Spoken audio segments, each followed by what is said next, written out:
Welcome to the Higher Ed Demand Gen podcast, helping higher education marketing leaders share knowledge about learning, strategies, and tactics that are relevant today. See what you can learn today by listening to one of our episodes. Hello, everyone. Welcome to the Higher Ed Demand Gen podcast hosted by Concept 3D.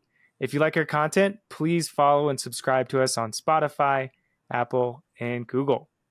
My name is Shiro Hattori, your host today. And on today's episode, we'll be talking about what to do in the first year as Director of Marketing and New Media. For the conversation, I have a perfect guest for the topic. I'm excited to introduce Brian Wetherby. Brian is the Director of Marketing and New Media at Onondaga Community College. Welcome to the show, Brian. Thanks, Shiro. Thanks for having me. Happy to be here. It's going to be an exciting conversation. I do ask all my guests this. And so, Brian, tell me what you love about higher ed. I think really it comes down to the vibe of it. You know, higher ed is very much a place of ideas. Smart people abound. You have the student energy is a really wonderful thing to be around.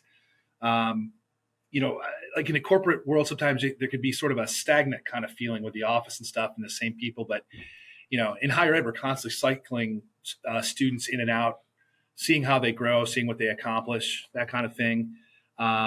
Seeing what faculty is able to do. It's really quite wonderful that way. And from a marketing standpoint, it's just kind of a wonderful, sandbox to play in because there's so many different things to market and that we can touch on. I mean, you have the college, obviously, your marketing, but there's also the athletics element, there's the service element, there's the outcome element and all of that. So it'd be a real challenge to get bored marketing in this environment, I would say. Absolutely. And not to mention like alums, right? And marketing with and working with advancement teams or alumni teams too. And so like it's never ending, right? Yeah. There's a lot there. That's great. Well, moving on a little bit more to the topics here today. I'd love to learn a little bit more about, obviously I hear the director of marketing role more frequently now in higher ed, but What is new media? Like what does that entail exactly? It's good that you asked me that question because I've pondered it myself, and I think new media is sort of a nod to the imperative for people in marketing to kind of stay on top of trends and assess, not only what's working, but what could work better, like what the needs are and how to fill them, maybe, I don't know, maybe 100 years ago that, since the internet has been around, new media would have encompassed that. But now I think it's just sort of an acknowledgement that marketing's at the forefront of kind of finding the best way to leverage, platforms, technologies, messaging, things like that to achieve our goals and reach students. Because it's kind of an arms race, right? The way people are consuming information and how people are reached is always kind of in flux and changing, and trends happen hourly, daily, that kind of thing. And It's the job of marketers to sort of like identify what the viable channels are and to kind of, to harness them, on behalf of the schools they serve. Absolutely. And I do feel like since the pandemic and such a disruption in the whole world of higher ed, like I feel like this imperative to, embrace new technology, new media has really accelerated the last 2 or 3 years. Like I don't think I saw CMO titles very often prior to 2020, and so there's just been a lot of change in higher ed marketing specifically. So I like this title a lot. It's great. I feel like in some ways higher ed was late to the game with marketing.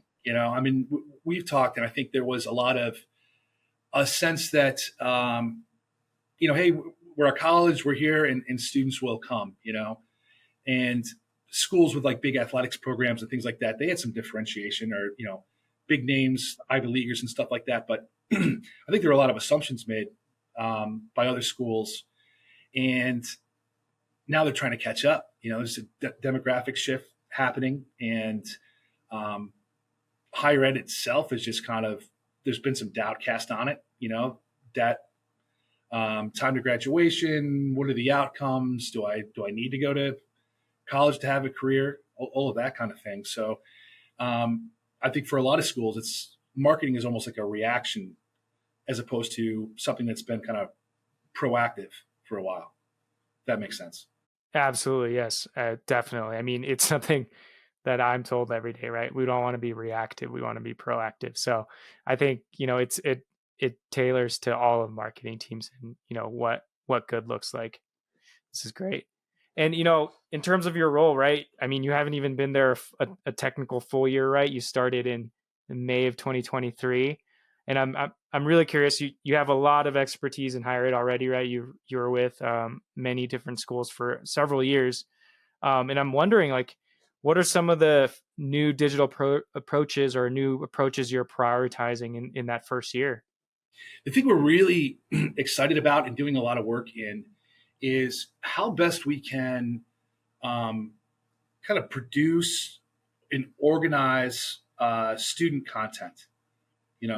Prospective students want to hear from other students, and I don't blame them. They don't want to hear from, adults and professionals. And the group we market to is so marketing savvy, and marketing is so obvious to them. It's like all of the old, I guess you call them what like tricks and things like that marketers used to use don't necessarily resonate with them. They want authenticity. They want to hear their peers kind of tell them what their experience is and what their take is on it. And that's really how they're kind of forming their expectations and making their decisions. So the approach we're taking, we're talking to like Campus Rail comes to mind. They're a really cool vendor. And they help kind of produce, they work with students to produce social content. And, if you're familiar with like current trends, social media is being used as basically a search engine by prospective students. That's how they use TikTok and stuff like that. They're not necessarily using Google to find best engineering school or best nursing program. They're getting on social media and searching through that to find peers and influencers for that information. That's the channel they trust the most. So I'm really on the lookout. I guess, again, that's a nod to the new media side to, what platforms are out there who can help us kind of establish that. It's not enough just to have someone on your staff who does social media.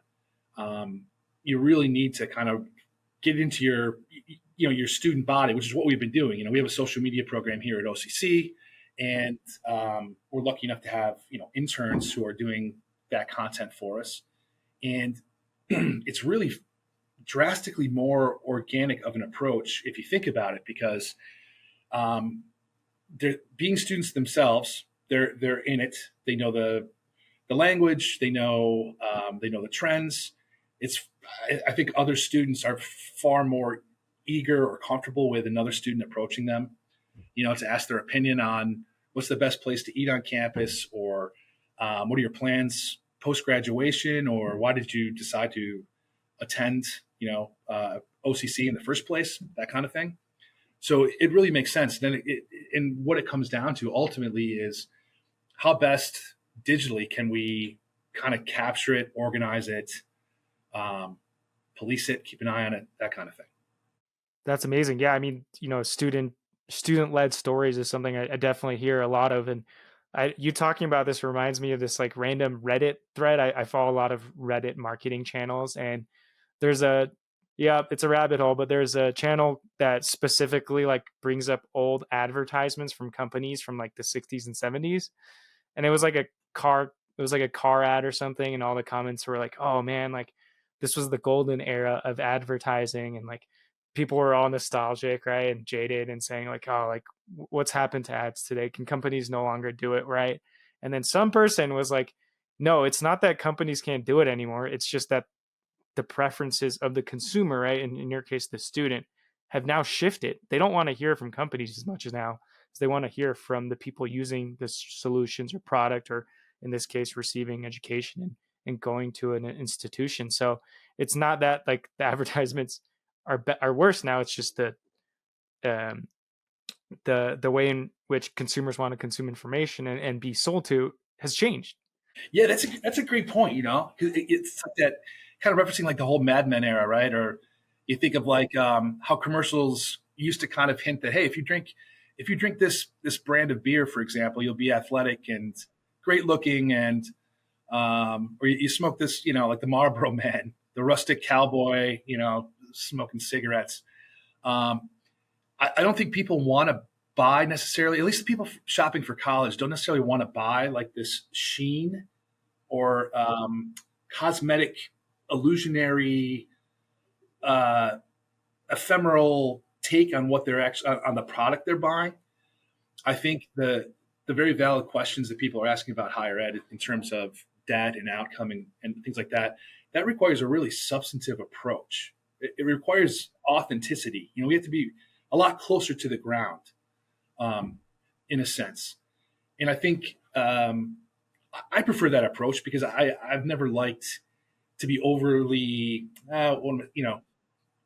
because some colleges, they're really big on, hey, pursue your passions and that kind of stuff, which is nice. I mean, you want to be aspirational because the whole exercise or the, part of why someone gets into higher ed is the pursuit of an outcome or their dreams or their developing an interest, something like that. But at the same time, there's like tremendous practical considerations that need to be acknowledged.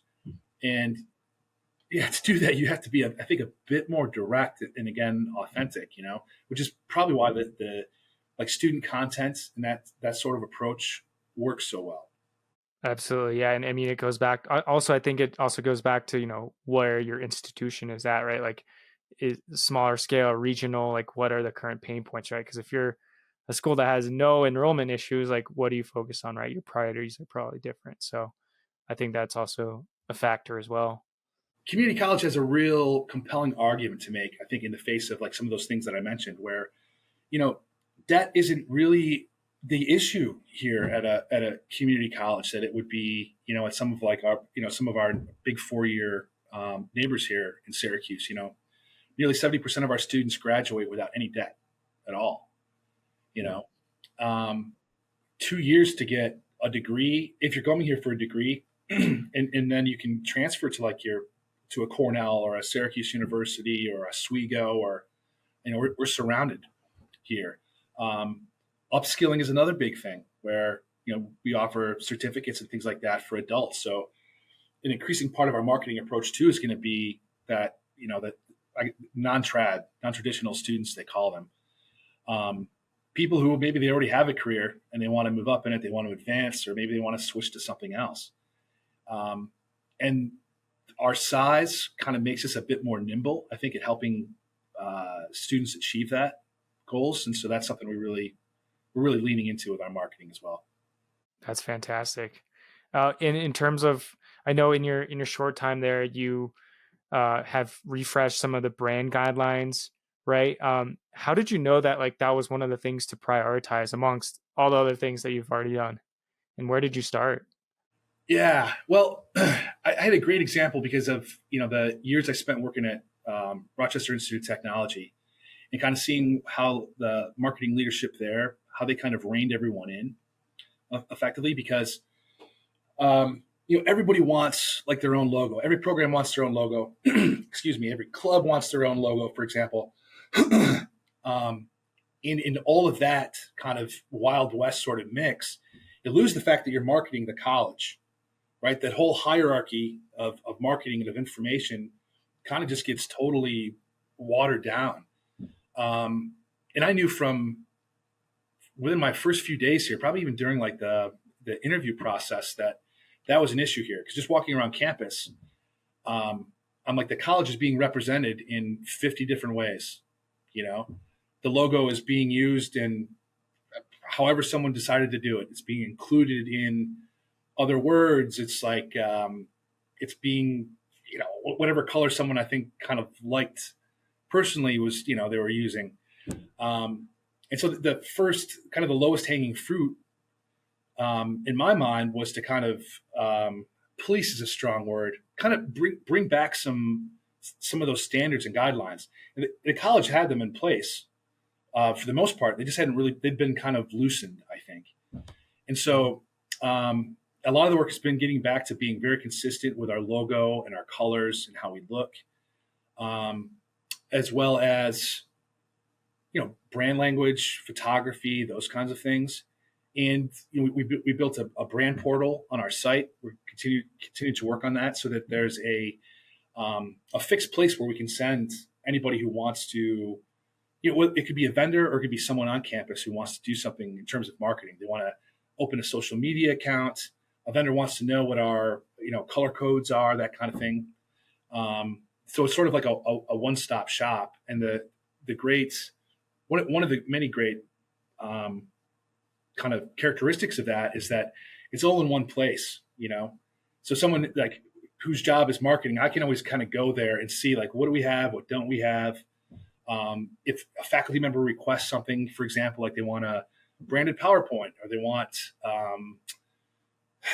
templates for flyers and things like that to hang up around campus or in the community, that's something we do. And then we have that consistency because, again, the location where we are, we're surrounded by schools. Like it's really important that you don't want to look and sound like everybody else. You know what I mean? You don't have Syracuse University's colors. You don't want to have, Oswego's colors or something like that. You want to stand out, and people can't really form a relationship with a brand if you kind of look like everything. Mm-hmm. Or say too many things, right? It's like in an environment like yours, having those strict or strong brand guidelines allows you to differentiate yourself consistently. Is that right? Yeah, very much so. It's kind of a discipline. It's an exercise in discipline in a way, and I think some folks, at least initially, they misconstrue that discipline as being kind of restrictive when it really isn't. It makes everything better. And when you work within the brand too, there's still a lot. There's still a tremendous amount of creativity and flexibility you can add to it. And if anything, it's one of those ideas where sometimes limitations kind of enhance creativity and what you do with it. But most importantly, it puts the college at the forefront. So when people see the logo or the colors or something like that, they know what they're seeing, right? It resonates with them that way. That's fantastic. It's great to see the good work that you've been doing, and along branding has helped kind of unify your messaging. Yeah, everybody's like, we're all swimming in this sea of marketing and advertising and everything like that. I think maybe to marketers, those things kind of pop and stand out more. But I think a lot of those little steps, there's like a cumulative effect it has for, our audience or our kind of prospective student customer base, that kind of thing. Yeah. So I'm excited to see how that develops further.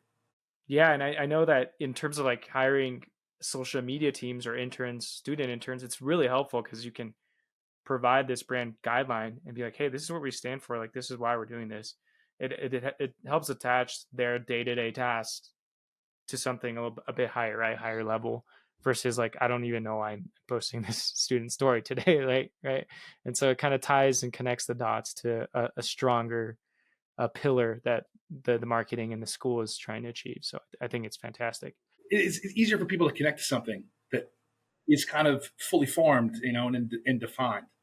It's fantastic. Well, in terms of what's working well or starting to work well for you today, what else is working well for you? I think you just mentioned actually prior to our recording today, like, open house is seeing some record numbers. Can you tell us a little bit more about that? I think unlike a lot of community colleges, we have this big, massive, beautiful campus on a hill. We have dorms, residence halls, we have athletic fields, we have labs, we have, places for students to hang out, we have dining and stuff like that. So, the best way to turn someone onto your school is to have them come, and visit it. And open house is an event that we've all been, I work with enrollment. Is my biggest, driver partner here on campus. We've really been working to build out the event so that it's something that, seems like it's has a production element to it, something that would resonate with students, that's fun and engaging, and allows them to kind of, get a taste of the campus vibe, meet professors, talk to students, see a bunch of cool stuff, hopefully make some friends.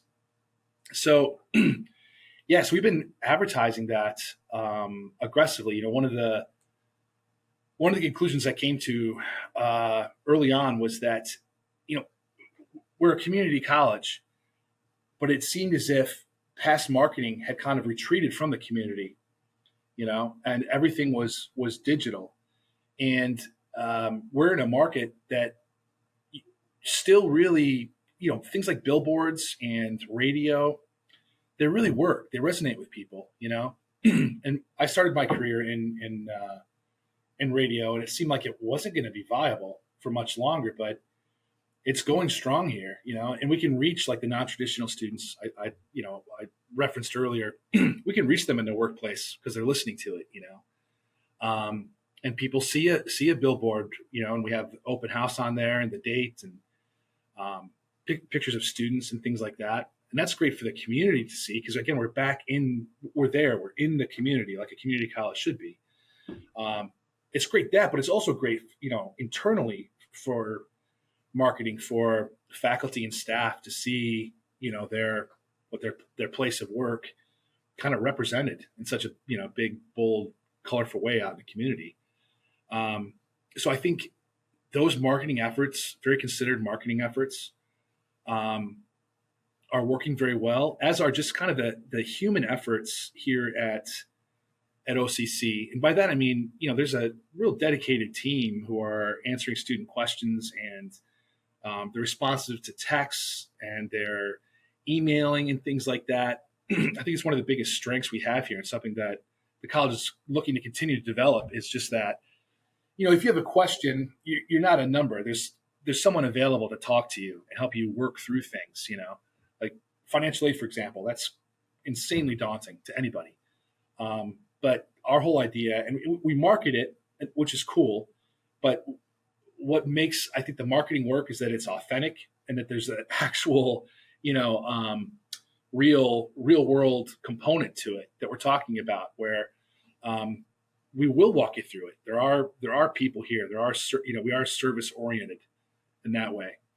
And I think that's really, it's just gaining steam. And yeah, record signups for open house, kind of 2 weeks out here is fantastic. And I'm excited to see what we're going to do in the next couple. Is that also like, are non-trad students or non-traditional students a part of that mix as well? Is that, I'm just curious. I don't know. I think our open house, the way it's currently configured, is more towards, high school students, and their parents too. Because, you can't underestimate the role that parents play in kind of the higher ed decision-making process. So they're part of it too.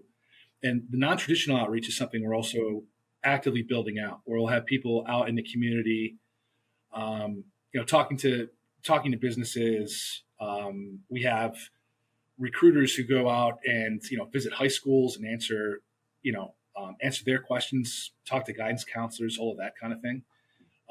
They might not have marketing in their title, but that's what they're doing in a sense. Anybody representing the college effectively is marketing, right?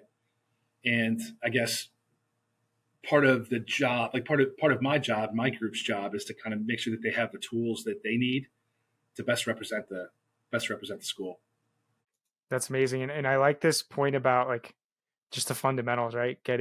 Responding to interested parties quickly, right? I think there's some insight around like, we prioritize this here at Concept 3D is like, if you actually reply to someone who requested a demo or a quote or contact us, and like within the first hour, your actual like potential to, do business or partner with that person increases like dramatically, like, if you're able to respond in a timely manner. And so I think, just the fundamentals of what people expect today, right? They expect quick responses. And so I love that you're prioritizing that. And it's not like, it's not like record breaking new AI machine learning, right? It's just like the fundamentals, and it's fantastic. Yeah. It's kind of funny, right? It really comes down to just people answering phones, right? And being attentive to, again, to texts and things like that. That's great. And then just going to your part around knowing your audience, if you know that there is growth in your non-trad students, right? What are the channels they're going to be using? Probably not Snapchat and TikTok, right? Probably like you said, traditional radio or maybe more traditional ways of consuming advertisements, because that's where they live. So, another good example there as well. Yeah, I think the mix is what makes it work. Right. It makes it potent. You can't be digital. Digital is awesome for so many ways, particularly kind of the measurement aspects and the analytics of it. That's great. But you have to market with the identity and sort of purpose of your company, in this case, school, in mind, right? And in this case, it really lends some traditional channels really kind of make sense for OCC. That's fantastic. Are there some other future technologies or things that you're excited about in your role specifically at OCC, or in general within the higher ed marketing space?